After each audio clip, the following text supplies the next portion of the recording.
नवा नवा छत्तीसगढ़ी गाना सुने बर हमर जेपी स्टूडियो सीजी ला लाइक शेयर सब्सक्राइब जरूर करो।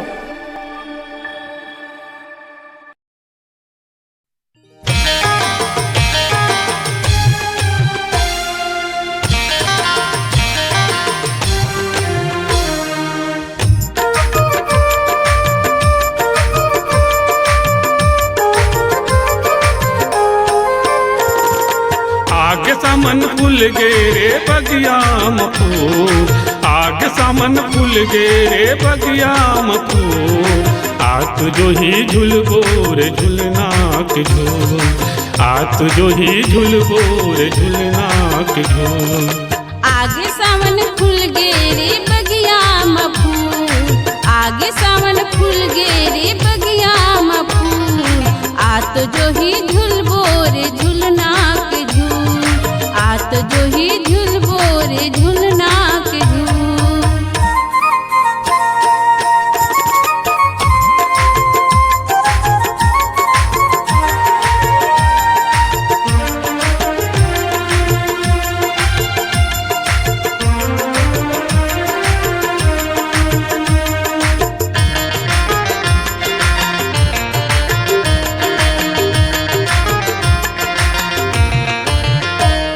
करिया घटा बादर हा पानी बरसात है, पड़की करुणा मन गीत सुभर गात है।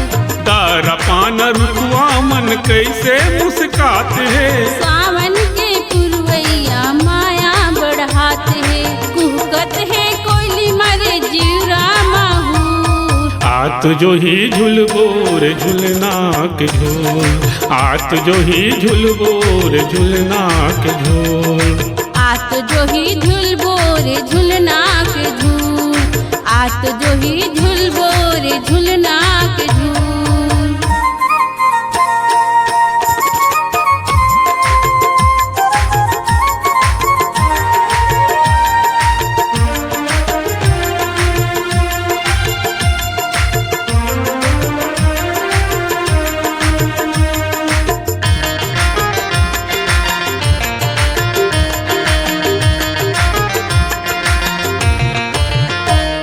आए देख बरखाला सामन बौरावे, फुलवाला देख देख भौरा मतावे।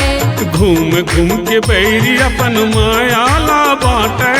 देख मने मोरो अब तोरो बर लागे, माया में दोनों जन मिल जाबो घू। आत जो ही झुलबो रे झुलना के झूल, आत जो ही झुलबो रे झुलना के झूल। आत जो ही झुलबो रे झुलना के झूल, आत जो ही झुलबो रे झुलना के झूल।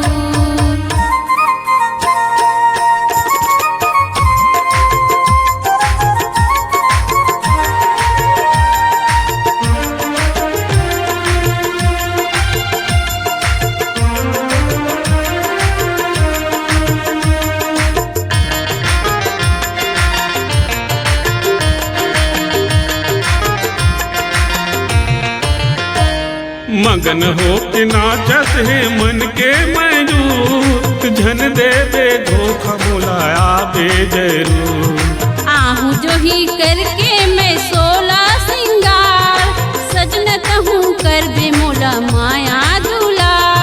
मोर अंग में फूलत है माया के फूल। आत जो ही झुलबो रे झुलना के झूल, आत जो ही झुलबो रे झुलना के झूल। आत जो ही झुलबो रे झुलना के झूल, आत जो ही झुलबो रे झुलना के झूल। आत जो ही झुलबो रे झुलना के झूल। आत जो ही झुलबो रे झुलना के झूल। आत जो ही झुलबो रे झुलना के झूल।